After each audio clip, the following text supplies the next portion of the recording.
Live from the Danger Room, hidden deep under a Westchester mansion, it's the Mighty Marvel ToonCast with Tim Nidell and Jeremy Shields. Two of you.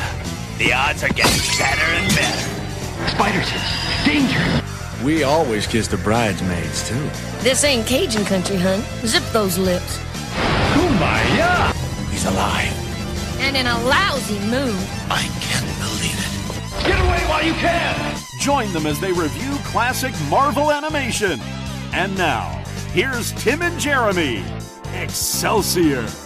Hey, true believers! It is time for the Mighty Marvel ToonCast again. Hey, it's me, it's Jeremy Shields and Tim Nidell. And we're back to discuss more of your favorite 90s Marvel cartoons. Well, at least two of them. I mean, there was a Hulk cartoon, I do recall, that I didn't watch. I didn't watch it either. I should really rectify that. I bet it was pretty good. I saw a little bit of it.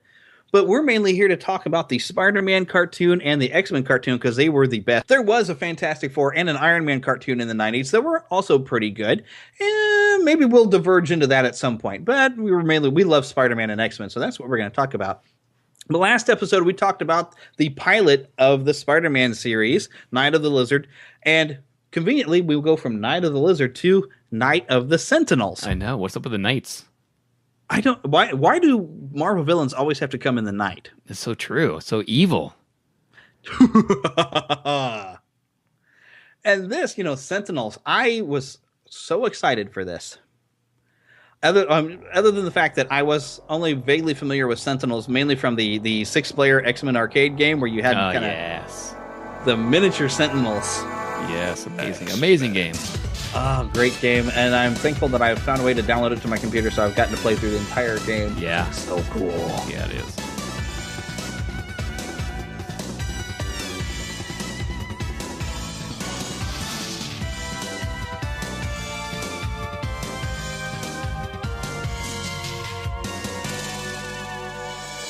So that was actually my first real introduction to X-Men was that arcade game, which was based, of course, we talked about this on our Zero episode with there was going to have been a series where they did Pride of the X-Men, but the pilot episode never got any further than that. But they designed this arcade game to look like that animated series.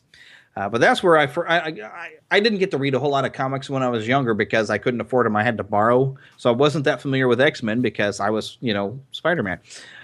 So when I saw this arcade game, and it was so cool. I had some friends that had some of those X-Men trading cards. Did you ever collect those? Oh yeah, I had a whole book of them. I wish I had a collection of the X-Men cards, and I lost them. Oh no, the whole thing of it, and I lost even most of my Marvel cards. But I've managed to regain quite a collection of the Marvel cards because Philip just gave me all of his old ones because he was trying to clean all of his stuff. So I've got a lot of Marvel cards, which I was doing Marvel Mondays with Neverland Podcast on that Facebook page, and you would see I would post a Marvel card. And I do have a few X-Men cards back, but I used to have a lot of those old X-Men cards. And so I learned a lot about the characters through those cards, looking at those and buying those. But, and then I started to read some of the X-Men comics. But I hadn't gotten to see anything with Sentinels. So finding an episode that was all about Sentinels, I was excited. Yeah, I don't think I got involved with X-Men until after the animated series. I think I haven't played the arcade game after the series came out. Really? Wow. So I was hooked because of this episode. Oh, and this, yeah. I remember I anticipated this episode when I was first hearing about this. There was rumors that James Cameron wanted to make an X-Men film. There was also rumors, I have a copy of one of his drafts of a Spider-Man script. James Cameron, I guess, was a Marvel fan, and he wanted to do all this stuff. And there was talk that he wasn't going to get to do the movie, but he was going to help produce an animated series. And I still don't know exactly what his involvement with this series ended up being. But there was a lot of talk that he was going to be involved in it. So I knew this X-Men series was coming. And I remember it debuted on Halloween. And I believe it was 1992 or 1993. I think it was 92. Yeah, I think it was 1992. And I remember my buddy Philip was over at the house. We were still young teenagers. And we were going to do some stuff that evening for Halloween and everything. But we were just glued to the TV waiting for the premiere of X-Men. We had been waiting so long.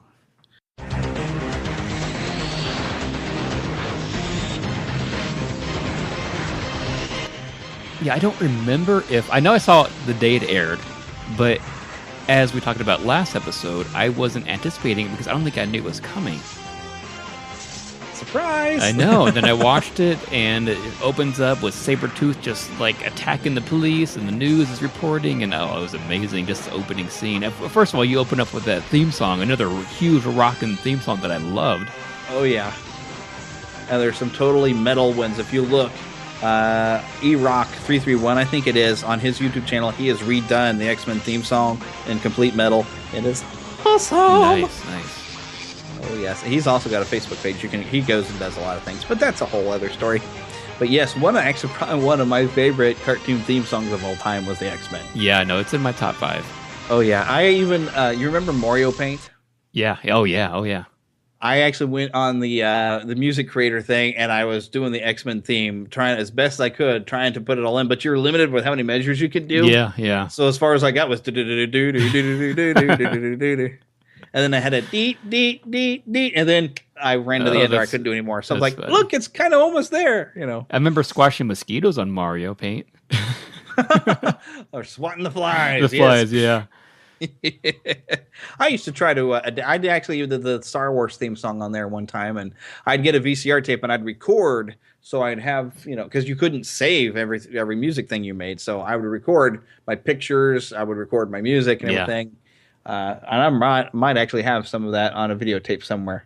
Oh, cool. If I have that, I will post that to YouTube one of these days. It's Neverland Podcast YouTube feed. Just keep your eye on it, because if I ever find it, I probably will do it. So, whole other story. Anyway, so Night of the Sentinels, and this episode is such a great tease, because you get, of course, that little bit of opening bit with Sabretooth that you're talking about, but we get a little bit of introduction to Jubilee. Oh, hey, Jubilee! There's a new character. Who are you? Unidentified mutants. You know who I am? Who told you my name? You and what army? All right, so Jubilee, her real name is Jubilation Lee. She was voiced by Allison Court, who has done other cartoons. She was, I remember her as Lydia on the Beetlejuice cartoon, which I loved also. And she was also in, is it Big Comfy Couch? Is that what she was on? I think it's either that one, or I don't know. I didn't watch it. But anyway, Allison Court, who I've interviewed on my show, Saturday Morning Rewind. And hopefully we'll get on this show sometime as well. But she was the voice of Jubilee, which I loved her as a voice. Very young and innocent, because she really was young when she did both this and Beetlejuice. She's not much older than you and I. I think she's just maybe a couple years older than you are. Wow. Yeah. That old, huh? Yeah. Ancient. Yeah. And I'll even remember her for being Claire Redfield in the Resident Evil games. Yep, she was, yeah. Mm-hmm. When I first played that game, I was like, it's Jubilee! I know. So Jubilee's first appearance in the comics was Uncanny X-Men number 244. That was in May of 1989. Wow. So yeah, she was pretty late in the in the series, and I don't remember. I don't think I have that comic growing up. I had Gambit's first appearance. Ooh, that could be valuable. It was a few $100, I think it was. Ooh. And I don't have it anymore because I had to sell it because I needed the money. Oh. But at least it was me selling it and not my parents selling it, like my toys. Right. Yeah. So Jubilee in the comics was the daughter of two prosperous Chinese immigrants. She was born in Beverly Hills, California. But her parents were murdered by two hitmen named Reno and Malachi. And then that's when she was sent to an orphanage that she later ran away from and started living inside of a mall. Yeah. Which is kind of what you see in the cartoon here. Right. You see her in the mall playing the video games in the arcade room. Yeah. And that scene kind of happens in the comics. Mall security chases her away when they find out she's doing that. And you kind of see that in the cartoon here, which we'll talk about in a minute. Right. They later hire a squad called the M Squad to capture her. And she's later rescued by Dazzler, Cyclops, and Rogue and Storm. Which is, you kind of see that with Rogue and Storm saving her in the cartoon also. Right. And her powers, of course, are bright generated bursts of multicolored energy from her hands, which people always call them fireworks. I think she even calls them fireworks, too. Yeah, I think they refer to her power as being some sort of pyrotechnic type of thing. Yeah. in the comics, which as she got older got more powerful in different ways. But when she's a kid, it really was. And I love the fact in the cartoon that it sounds like a bunch of fireworks going off every time she fires I know. It's great. Yeah, and like you said, later in the comics, she does get more powers. I was reading, I didn't know this happened. She actually gets bitten by a vampire later in the comics and kind of gets more powers that way. Yeah, I did not know about that. Did you know she was trying to adopt a child here in some recent comics? That's just crazy. Yeah, some mutant child. Like, I don't know the whole details of it because I've kind of gone away from reading X-Men because it just got silly after a while. It just wasn't. I don't know. It wasn't appealing to me. But yeah, she was trying to adopt a child for some reason that to try to help with this kid. But she was still fairly young herself at the time, and so she got denied. So, but yeah, interesting, weird detail. Yeah, exactly. So yeah, that's what I got on Jubilee. Awesome. And I always wondered though, who names their daughter Jubilation? But I guess Jubilation. You're really happy when you name your child Jubilation. I guess. But it just adds perfectly. That's Jubilation Lee, so she becomes Jubilee, yep. and she shoots fireworks. It's a Jubilee. It just makes perfect sense. Yep, sure does. And of course, typically in the comics, they always like to have like a young teenage mutant, and somebody will kind of be that they'll really bond with, and they'll become almost a father figure or other things. Like Shadowcat kind of was really bonded with Colossus, but that wasn't a father thing. That was a crush, which became other things later. But she always kind of bonded with Wolverine in the comics. Wolverine was almost a father figure to her, which is kind of a weird choice in father figures. But Wolverine is full of a lot of all kind of old wisdom. He is fairly wise, actually, in the comics. Compared to what they presented him as. If I wanted protection, I would definitely choose him anyways. So it's not a bad choice, I guess. Yeah, because if he's on your side, you're going to win the fight. No, I wouldn't want anybody else. Yeah, it's like I win. Okay, who are you going to bring against him? Superman. Okay, could be a contention. I mean, it kind of shows you near the end of this episode that he is willing to do anything he can for his friends. So I would want that as a father figure. Yeah, he is very, very, very loyal to a fault almost sometimes. But if he doesn't really like you, he'll still be loyal. I mean, because Cyclops is still his friend. You can tell there's a tension between them, but he still will stick up for Cyclops in the right pinches. He's still that is a comrade. So I mean, even Gambit if he doesn't necessarily like you, he'll back you up. Yeah, he clashes with Gambit quite a bit too, but he still loves Gambit. He loves Gambit. Yeah, you're going Cajun. Yeah, and I love the voice of Wolverine in this series. By the way, this is the voice I now officially hear in my head. Although I gotta say, X-Men Evolution, I loved that voice as well. And I can't think of that actor's name, but I believe he's also Zeb in Star Wars Rebels. Yeah, I don't know. Believe that's the same guy. I don't know who that is. Okay, well, we'll look into that later. But Wolverine's voice was just perfect because it had that crustiness to it, Yeah. This is exactly like when I saw Hugh Jackman, in the first movie. I was like, yeah, he did a great job, but he's not. I think it's Cathal Dodd. I think that's how you pronounce his name. Dodd. Cathal Dodd? Oh, is that the actor's name in the voice? In the animated series, yeah. Ah, okay. Well, you found it. But he did such a great job. Just grisly. But yeah, he could also, tone it down when he wasn't like throwing a fit. So he had, hey, I'm Wolverine too. Just yep. I would almost think you would have to hurt your voice trying to do that much. Oh yeah, no, I would hate to record for hours upon hours in that voice. Mm-hmm. So props to you. Okay, so let's get back to talking about this episode, and you gotta love how they introduced Jubilee by like, oh well, look what she did with the VCR. They give you everything you need to know in 2 minutes. Like, oh yeah, register with the Mutant Control Agency. Look what she did to the VCR. Oh my goodness! And then we see a Sentinel show up and start reaching in where Jubilee is supposedly sleeping in bed, and boom, commercial. Yep, Sentinel supposedly takes her away, but it's not her. Identification error. Non-living objects. Begin tracking program. Jubilee? Right. And that's one thing that drove us crazy. I think that was one of the first cartoons I remember that barely got you into an episode before they already dropped you into commercial. And they give you such a cliffhanger beginning. I think Philip and I about fell over. Poor Philip. What about poor me? No, poor Philip. Okay, poor Philip. But we were just like, what? Ooh, commercial already? We just got started. They gotta sell toys. They gotta sell toys. Right. And these toys were amazing. Oh goodness! Do you remember some of the original X-Men toys before they were animated? No, you wouldn't, would you? I don't think. But they actually still sold some of those old ones. I think I still bought them, thinking they were part of the animated series.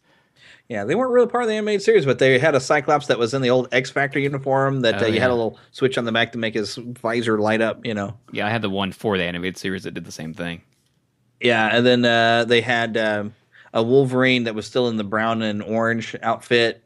That I had that one for a while. That you had a little slide thing for his claws to come out, but his arms were stiff. You couldn't bend them at the elbows because of that mechanism. Yeah. I had some of those old toys too. Yep. And then of course I never got a newer Cyclops. I got a giant size Cyclops because they did have the bigger. Yeah, I have the 10-inch Rogue. Yeah, like a 10-inch. Yeah, I got a 10-inch Bishop and a 10-inch Cyclops.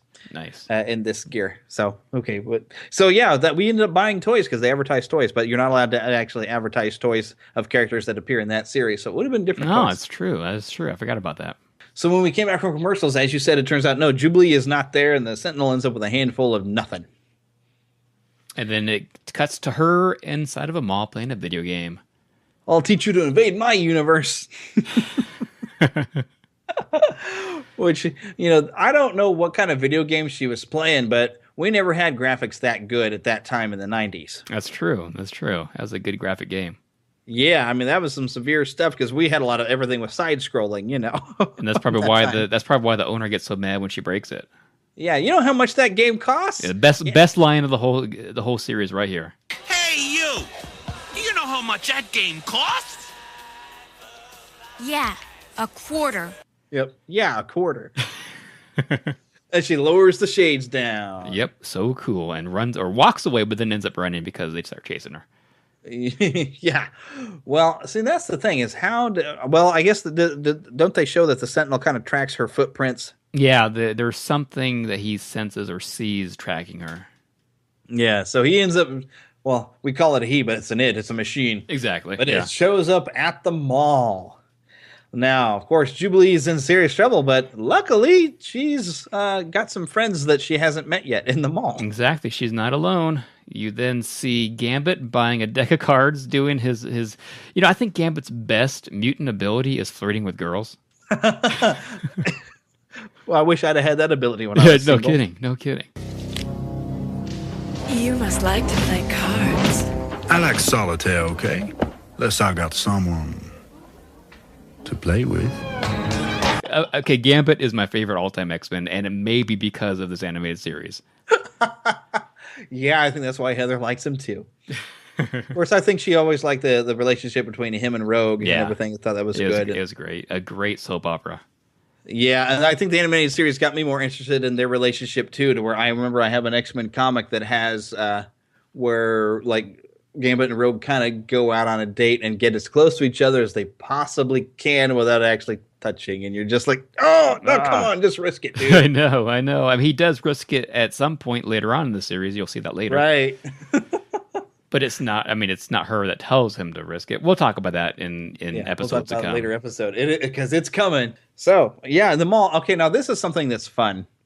Okay, so Rogue and Storm show up, and Storm, I love the way they presented her character with these huge goddess-like speeches. I know. Storm, mistress of the elements, commands you to release that child. Lighten up on the speeches, sugar.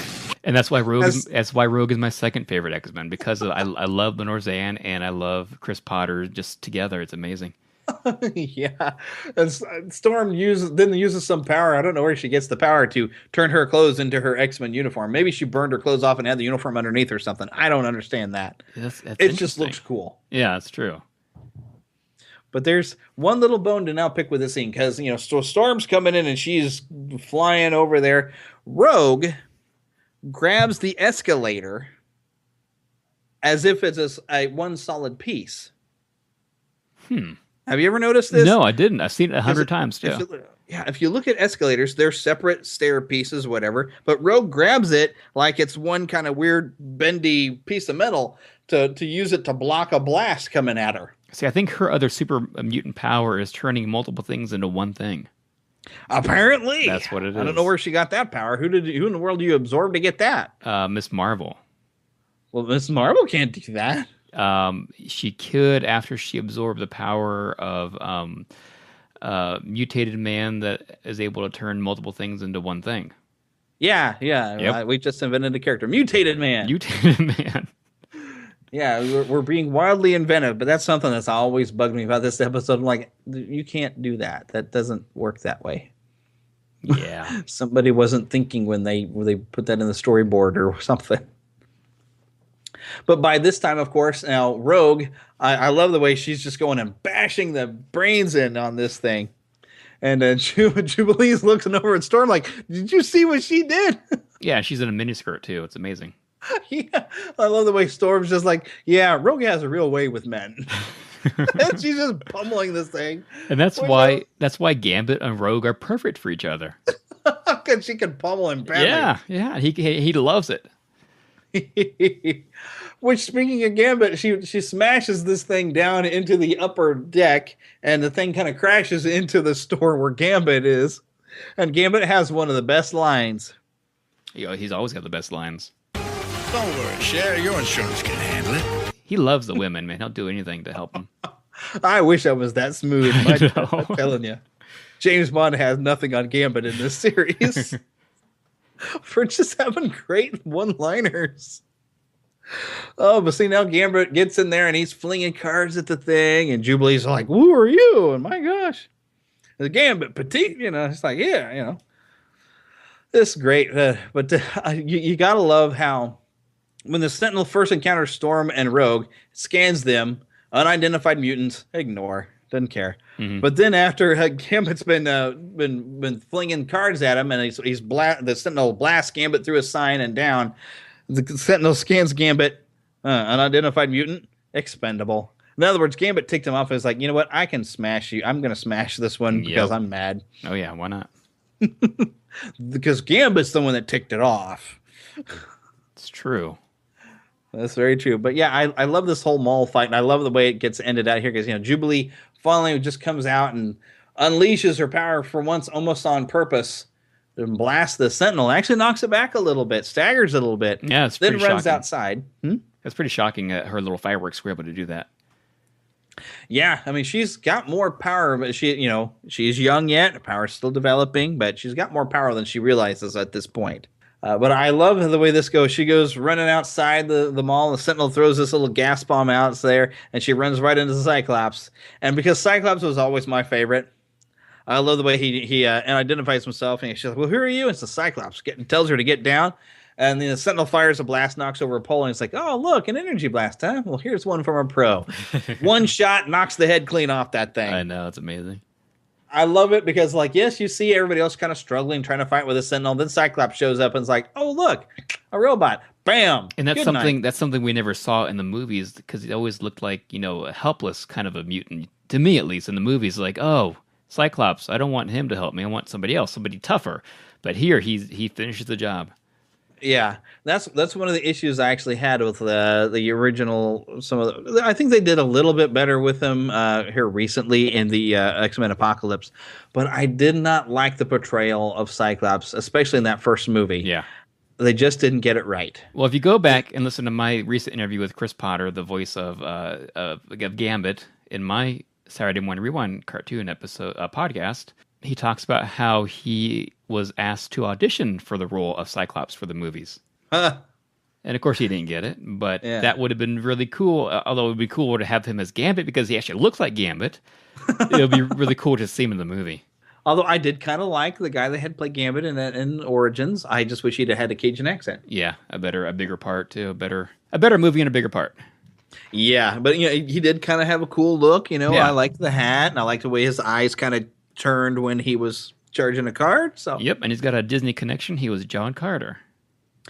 Right. Yes, which is actually a better movie than the box office that gave it credit for. It's true. It's not a bad movie, I don't think. Where did we leave off? So yeah, Jubilee has been knocked out, and she's going to come to in the X Mansion, and this gives you a great introduction to some of the other characters. Yeah, I love how it goes. She sneaks out of her room using her little fireworks, and and she goes she goes room to room as she kind of observes other mutants and their abilities. So you can see Morph for the first time, watching TV, making fun of the president, which is hilarious. And as senator, he makes fun of Senator Kelly. You don't get to see the president until later. Oh, okay, I thought it was. They had a woman president in this series. Yeah. Okay, that's right. I thought it was this part.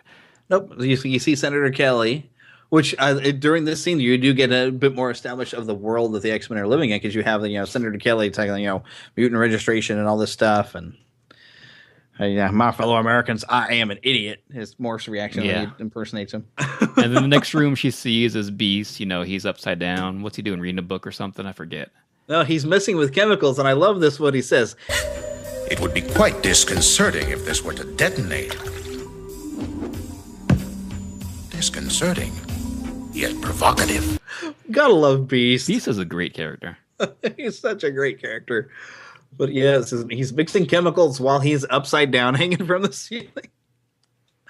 But I do remember when Morph first showed up, Philip and I were like, who's Morph? Yeah, no, I was, like I said, I was new to the comics, so I didn't think anything different, but I loved Morph in the series. Yep, so Morph was actually a character created for the series, which you don't see him in the opening, so we kind of wondered if he was going to be like a red shirt in Star Trek. Yeah. Well, But lo and behold, the character caught on so much, he was like Harley Quinn. Mm-hmm. He was so cool that I've heard that they have had him in a few comics now. They did eventually make a toy of him, and they brought him back in season 2. Sure did. And I made him a linchpin. Yeah, it's a great turn of character right there. Oh, yeah. So we'll talk about that when we get to the next season. But Oh, yes. Morph turned out to be a much cooler character than I think anybody anticipated. Yeah. But he was very basic. I mean, he is just wearing a basic standard sitting around the X-Mansion kind of uniform. Yep. He doesn't have any sort of unique style to his uniform like everybody else does. But, so Jubilee, while she's wandering, it's really fun where she wanders in next. She actually, did we forget to mention that we record these podcasts from the Danger Room? I think we did forget that. Yes, well, we are in the Danger Room, which is a dangerous place to be alone, as we like to say. But she went to the door and just like, because, she's had alarms going off. And, Beast and Morph are kind of chasing after her and everything. And she's just hitting buttons and finally manages to work her way into the Danger Room and sees Wolverine and Gambit having kind of a practice game. And I love this. Wolverine kind of beats Gambit and he's like, it's just a onko. And Jubilee just bam and blasts Wolverine clean off. Maybe that's what made Wolverine like her so much, But I love that when Beast and Morph come in and they're just laughing at Wolverine, and Gambit's like, you just hurt Wolverine's pride. That's all, or petite. Well, then we get the one of the things that they changed with the X-Men in the comics is, at this point, of course, Storm takes Jubilee to kind of explain the school. But as the comics were, and as the animated series represented, this is not a full school of students or anything. This is just these few mutants that are in there that are learning how to perfect their powers. And to use them for Xavier's dream of human mutant peace. And I do kind of like, though, the angle they've taken in the films that that the comics kind of took on, where they became more of a school and they're actually giving a basic education even to mutants to give them a place to be accepted and not have to worry about it, and also to learn to control their powers and become an X-Men if they so choose, or they could leave the school and just have a normal life afterwards. That is a very interesting twist, but it is kind of interesting that Storm at this point has taken Jubilee up to the roof and explains them, and Jubilee gets smart with her and says, aren't you a little old for school? Aren't you guys a little old for school, or did you all get held back? We X-Men learned something very special here, Jubilee. How to control our mutant powers for the benefit of mankind. Don't sass Storm. She controls the weather. Yeah, I wouldn't do that. Let's not tick this woman off. So I always kind of liked that scene. And then, she just kind of calmed down and it's okay, kid, and whatever. Great scene. Xavier and Cyclops have been examining the Sentinel and managed to retrieve from its databanks some stuff about the mutant control registration. Mm-hmm. And because they find the original files for Jubilee of her registration with this place that her foster parents had done. But this is where it differs from nowadays. In the cartoon, one of them says, "Oh, was it the government doing this?" And then I believe it's Professor X say, "Oh no, it's not the government. It's so and so." Nowadays, of course, it's a private organization. Yeah, nowadays you would jump to the conclusion, "No, it's the government." Yeah, well, that's the way it was in the 80s. The government was always your villains in a lot of different things. They were always the ones hunting down ET and stuff like that. There was mistrust of the government in the 80s. There's mistrust in the government now, so we get that as a common theme. But yeah, this was a private agency. We get a look at Dr. Henry Gyrick. Or Henry Gyrick. I don't think he was supposed to be a doctor of sorts. But see, also in this, you're going to get Gyrick, but Bolivar Trask. Trask. Yeah, so Bolivar Trask was played by Peter Dinklage in Days of Future Past. But we do see Trask in these 2 episodes. I don't know that you actually get to see him in the very first episode, though. I know he's in the second one where they're actually building the Sentinels. You do see Bolivar Trask in there because Bolivar the Trask is the one who developed the Sentinel program, and Henry Gyrick is, of course, the one who's been kind of behind the whole mutant control agency that's kind of funding this whole thing. But this is where the X-Men now decide, we got to go and destroy all these files, because every mutant who registered with that thinking, well, I'm just trying to, get along with everybody, they're in real danger that somebody might send a Sentinel to go and collect them or something. So it's like their first real major mission that you get to see, at least in the animated series. But and of course, I like that Cyclops has his doubts. Professor Xavier, we've been together for a long time, and I strongly believe, as you do, in the peaceful coexistence between humans and mutants. But when you formed the X-Men, was it not to teach us to use our powers to benefit mankind? So ordinary people would learn not to fear us?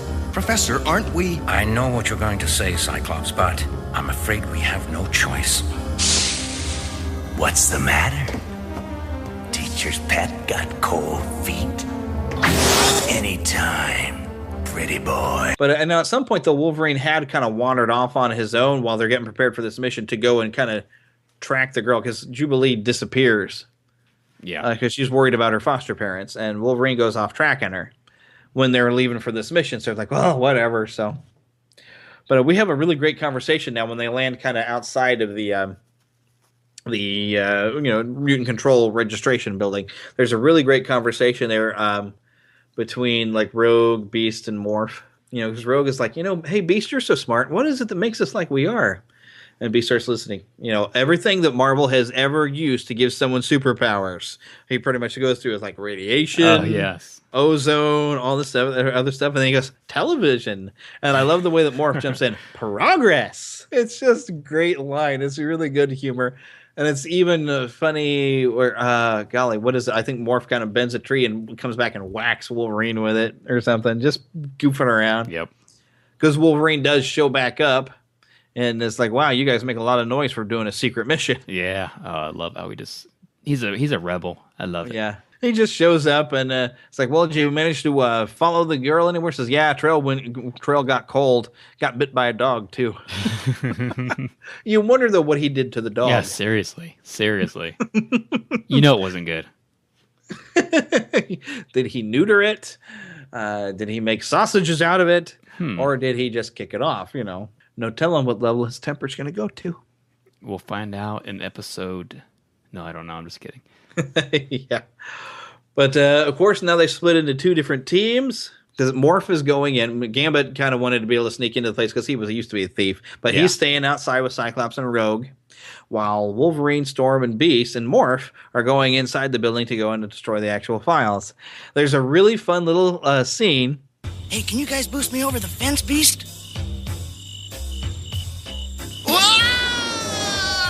Looks like we can.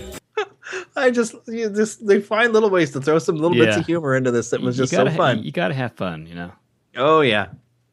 But yeah, in the meantime, Storm has put up a fog. They go sneaking in. She brings up a Misty when they get inside the building. There's a little bit of fun where they've taken down a guard, and Wolverine still cuts open a door. Beast shows Wolverine, hey, the guard's keys. So I'll buy him a new door. But Storm goes through, brings up a mist up so they can see a bunch of tripwires. I mean, just all kinds of things. You get to showcase some of their powers. Because Morph, of course, is the one who took out the guard by disguising himself as the guard to freak the guy out and then shoot him with a gas gun. We see Wolverine cut through a door. We see Beast climb along the ceiling to avoid the wires as Storm has brought up a mist to reveal the, well, not really wires, but like the lasers. You're getting a good demonstration of everybody's powers again. Yes. Sorry. You concur. I do concur. You do. You get, and you can see their humor too, and I loved it. Yeah, you get some humor. You get a demonstration of the power. So if you were not familiar with these characters, you're getting everything you need. Yeah, pretty much the whole first episode just throws you in and just leaves you without a raft and just throws you in there with no warning, and I love it. So they go down this hallway and they're about to open a door, and there's a bunch of guards on the other side, and this is where we get our cliffhanger ending. Dun dun dun. So when we have our next episode of Marvel ToonCast, we'll go back. No, I'm kidding. We're actually going to talk about the second episode right now. We're not going to leave it in a cliffhanger. I think part of my edit is I tried to also cut out that it repeats some lines and just shows them a different angle with a couple of extra lines in the second episode where Cyclops and Rogue are outside. Yep, it kind of gives you more behind the scenes, or not more. It shows you what you've already seen, but it shows you. I guess it shows you a little bit different. It's a different angle, but you get the conversation between Rogue and Cyclops. Like, you look as nervous as a long-tailed cat in a room full of rocking chairs. Yeah. I just wish I knew what was happening in there. Which that's all you get at the first episode, but the second episode gives you the exact same lines, exact same delivery, slightly different angle, but you get the added benefit of a Gambit. Like, well, if it was me in there, you wouldn't have to worry. That's true. I agree with them. Of course you do. Especially if you'd think you'd be fine with Wolverine in there, but no, you need Gambit. I need Gambit, especially if it's like a female guard. Oh, you need him in there. You need Gambit in there. Hey, Shan, what you got? I got your files right here in these cards. Yep. Lots of pictures. These aren't mutants, though. Boom! Oh, I'm sorry. I did. Maybe later share, but I had to blow up your guard tower. That kind of thing. I don't know. I'm inventing wildly here, but what? Okay, this is why I'm not in charge of writing Gambit stories. All I can think of is flirt, kaboom, and then flirt, dead. Well, they used to refer to James Bond, and I believe it was in Japan. They called him Mr. Kiss, Kiss, Bang, Bang. Gambit, same thing. Flirt, kaboom. Yep, exactly. Oh, but anyway, so we get back inside the building, and right as Storm goes to open the door, Wolverine stops her. Gun oil. Smells the gun oil. And so, of course, she just bursts the door open with wind and blows all the guards away. So this huge cliffhanger that we had to sit for a week was so easily dealt with by just a gust of wind. And there's not even a big fight or anything. It's just whoosh, done. Yeah, I know. Lazy writers. It was still pretty cool. It was really cool. I guess it wasn't lazy. It worked. Yeah, it worked, but I was just like, oh man, I was hoping for some violence in this cartoon, but okay. The violence is coming, kids. The violence is coming. It sure is in about 2 minutes. Yes, after they go through and start shredding some files, Wolverine nicely unlocks a file cabinet. They delete the files off the computers and go outside thinking that everything's clear. They take out a few guards. They're breaking their way out. Gambit, Cyclops, and Rogue are keeping the guards busy outside, but then Sentinels show up, and the party is over. Yep, and somebody's dead. Yeah, but of course, Wolverine does get a good line in there, too. It's so cheesy, but... Hey, Tin Woodsman! I'm sending you back to Oz in pieces. So, yeah, as you said, this is where Morph takes a blast for Wolverine. Now, Wolverine, I'm sure, could have taken the blast. That's and true. Been, he shook it off after a little while. But Morph, still being the good red shirt Star Trek character that he is, jumps in front of the blast, and then it cuts away right there, so you don't get to see that he's been killed. Yeah, you don't. Or at least we think so. You don't. Yeah, I guess that's true. I guess he really did die. You'll see later in the series how he came back. But second season, find out he wasn't really dead. But it is kind of interesting that he throws himself in front of a blast meant for Wolverine, not thinking that Wolverine could probably heal it up. Out of all the people that would heal, it would have been Wolverine. Yeah, but the interesting thing is how things have changed for Wolverine, because back in the 90s, he had a healing factor. Okay. He could take some damage, and you might take him out for a little while, but he's going to heal up, and he will be back, and he'll do it pretty quick. in more modern comics, like one of the things that happened in the Civil War in the comics, Wolverine gets nuked by this character Nitro, which if you listen to Everland podcast, Eric and I talk about Nitro and how he can detonate like a bomb. But Wolverine is burned out of everything except for the adamantium skeleton and still manages to come back. That's not healing factor. That's regeneration. Yeah, that's ridiculous. That was ridiculous. And I was also like, there's nothing organic that can get outside of his adamantium skeleton. How can any of his organic self come out to start to regrow his body? Yeah. And even in the 90s, when he has the adamantium ripped from his bodies, he does heal it up, but he's in bad shape for a while. Yep. So, and I don't know why in the comics they've now made it where he's almost have complete regenerative properties when it was just a healing factor. Now, so he can take that blast. He's going to be down, but he'll be back from him. It just might take him, give him half an hour. He'll probably get up from that blast. But Morph still sacrifices himself for his buddy Wolverine. So that just shows Morph is a really good, noble character, even if it was probably unnecessary for him to do that. Yeah, or they already planned out season 2 and knew he was going to come back, or something. I don't know. Yeah, I still think they brought him back because the response to Morph was probably pretty good. Probably. I know I loved him, so. Yeah, everybody loved the character, so they made it toy. But you get to see a little bit of that more of the tension between Wolverine and Cyclops when they get back, because Wolverine is really upset about leaving Morph and Beast behind because Beast took a blast into the fence and has gotten arrested. Morph is left for dead. And Wolverine, of course, he's loyal to his friends, but I can understand where Cyclops is coming from. He's just trying to get the rest of the team out of there. Storm even, backs him up. It's like, there's nothing we could have done. That's, we had to get out of there. We were being overrun by, there's like 20 Sentinels, and they just keep coming. So they had to get out of there, but Wolverine, of course, is not happy with it. Gives Cyclops a good punch in the gut, and then pops the claws and says, well, next time I'll use these. Yeah. And then runs away like a little baby. Yep. Well, not after he goes through the Cyclops car, tears the roof off of it, making him a convertible, and yelling, "Cowards, all of them!" Oh, I love how they look like a pouty little baby. I love it. But then I like when Jean tries to come and calm him down. It's like, tell Cyclops I made him a convertible. Which, the funny thing is, you ever heard of the redneck convertible? Yeah. Yep, because you actually do take a car and make it convertible, but you have to weld your doors together first to give support to the middle. Oh, wow. Mm-hmm. Yeah, the things I learned on listening to regular radio. But yes, that's called the redneck convertible. You weld your doors together to offer support, because when you take the roof off and all the other pieces, the middle will actually sink in because there's nothing to hold it together anymore, apparently. Nice. Because they're not built to be convertibles. Unless it is a convertible, then it's built. Interesting. But yeah. So actually, Cyclops' cars should have collapsed in the middle when he did that. It's just cheap writing right there. They need to cheap writing. I know, but it was still cool as heck. It is a great scene. But that always makes me wonder when Cyclops shows up at the bar where Wolverine has gone to. How did he get there? Do you think he drove his new convertible? Probably not. It would have been a hilarious scene, though. Yeah, that's true. Because if they're talking there in the parking lot and you see somewhere in the background Cyclops' new convertible parked, would have been funny as heck. Yeah, that would have been a great scene. I want to see that now.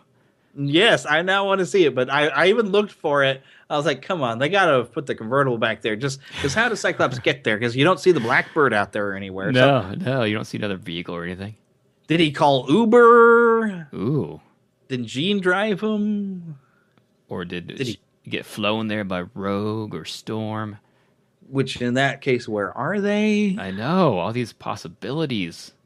Oh, yeah, all these things. But yeah, at this point, now we're leaving out a little bit of details. I mean, Jubilee gets captured by Sentinels and is hauled off to a main Sentinel base, which the X-Men now learn about. That's not important stuff, though. That's not important. We're only I'm kind of trying to get to a closing point of talking about this episode, but eventually, though, the X-Men have shown up now at the, because Cyclops, of course, shown up there to talk to Wolverine is like, how would you like to go to the main Sentinels base and get a little payback, huh? What do you think?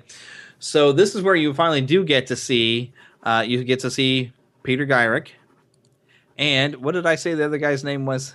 Peter Gyrick. Trask. Bolivar Trask. Get to see him kind of working on a batch of Sentinels. You also have gotten a little bit of this where the president has kind of leaned on Gyrich, like, these mutants that attacked you, did they feel threatened? Did they really have a reason to attack your little base? Yep.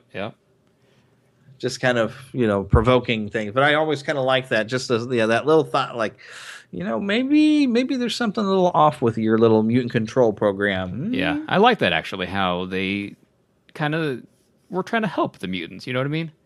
Yeah, because there's probably people who pass registration thinking, oh, we're trying to help these unfortunate people.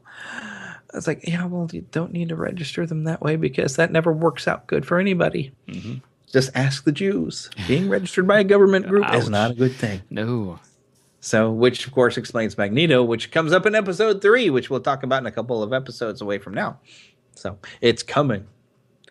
But yeah, so the X-Men show up. You have some great stuff. And one of me and my buddies, Phil and Seth, one of our favorite lines, "This one's for you, Morph." Yeah, I have a feeling we're going to play that quite a bit on this podcast. Yes, indeed, because I know I sent you that clip. I got to put it on my soundboard so I can just press a button and play it every time we need it. That's right. Like right now. Oh, bam. There you go. But so there's a great battle scene with them and the Sentinels. But always a line that always jumps in my head, but I never really get a chance to say it in a situation where when somebody asks me, okay, is there anything else we need to get done here or whatever? If somebody asks me any similar question to that, I have the perfect rogue response for that, and I bet you know what it is. I don't actually. What was it? Ain't that enough? Ain't that enough? I don't know why, but I love that. Yeah, I don't know why either. You're a weird guy. I'm a weird guy, but I always just love that where Cyclops is like, "Is that all of them?" And she's like, "Ain't that enough?" Like, come on. Because there's days I feel like that when someone's trying to make sure at work that we've got everything done. I'm like, well, ain't that enough? Why are you looking for more? I know, Can't seriously. We just end this? Yeah. See, Rogue is wise beyond her years. She knows when enough is enough. And she's hot. I didn't just say that. What? Oh my goodness! Hey, I'm not the only one that thinks that. I know that. There's more out there that think that. So I'm just saying what people are thinking right now. Well, that is one thing about this cartoon, though, is all the girls' hair is really big. Yeah, it's very 80s, early 90s stuff. Yes, it's very, very funny. Of course, I was always more fond of redheads, so I was more of a Jean Grey fan. Yeah, redheads are great. Gotta love me some redheads. Mm-hmm. Yeah, my wife always tells me you'd like me better if I had red hair and a British accent. Hey, my wife says the same thing, but it's not about the British accent. Well, that one is just because we're telling stories on this show now a little bit. I used to sell Sprint over the phone with inbound calls when I was much younger, and there was some woman who just had the greatest voice with a British accent that I was like melting like butter when she was talking to me. Sort of like Lenore, who was the voice of Rogue. When you just hear her talk, even without that accent, she's got a good quality voice. Yeah, she does. Yes, she does. It's like, wow, your voice is just butter. So, good stuff. Mm-hmm. All right. Well, now that this episode has gotten weird.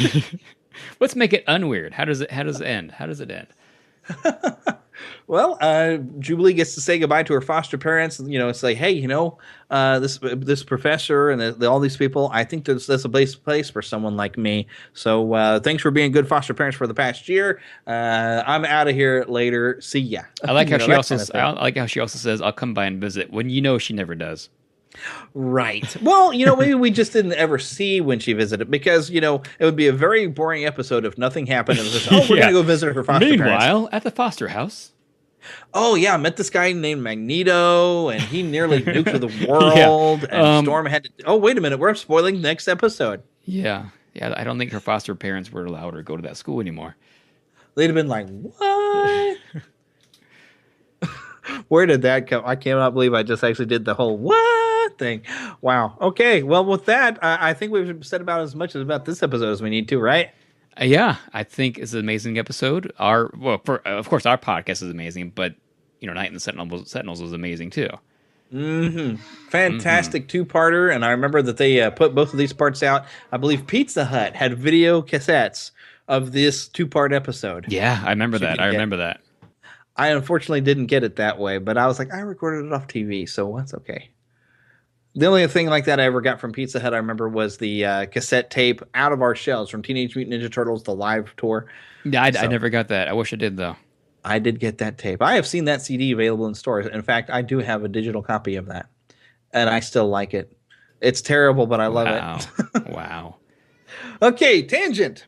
Alrighty, so we want to remind you all, though, to visit the page, our website, marvel.neverlandpodcast.com.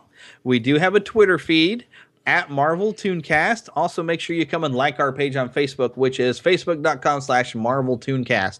I will make sure there are links on the website for all this. You can also find links there to go and find Saturday Morning Rewind, where you can have some more fun with Tim and Gary talking about old cartoons that you loved when you were younger. And interviewing voice actors. Righto.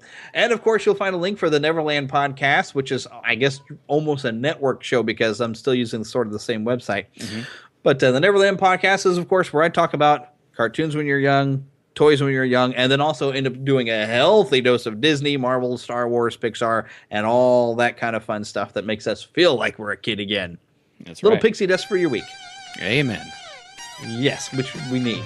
So, all right, but until we see you next time, say it with me. Excelsior! Yeah, we almost said it at the same time. We sure did. It was close. If you enjoyed our commentary of Pride of the X-Men and also this first Spider-Man episode, Night of the Lizard, please visit the Patreon website for the Neverland podcast and make a donation. We're going to start doing the commentary episodes only for people who are Patreon supporters of the Neverland podcast and the Mighty Marvel ToonCast, and really, it's all the same fund. It's all coming out of my pocket. So go to the Neverland podcast website and find my Patreon link there, or just go to patreon.com/Neverland podcast and sign up to make a donation. It really does help us out and keep us to where we can continue producing this show for you, and you will get that exclusive commentary for all the episodes that we are going to talk about here on the podcast.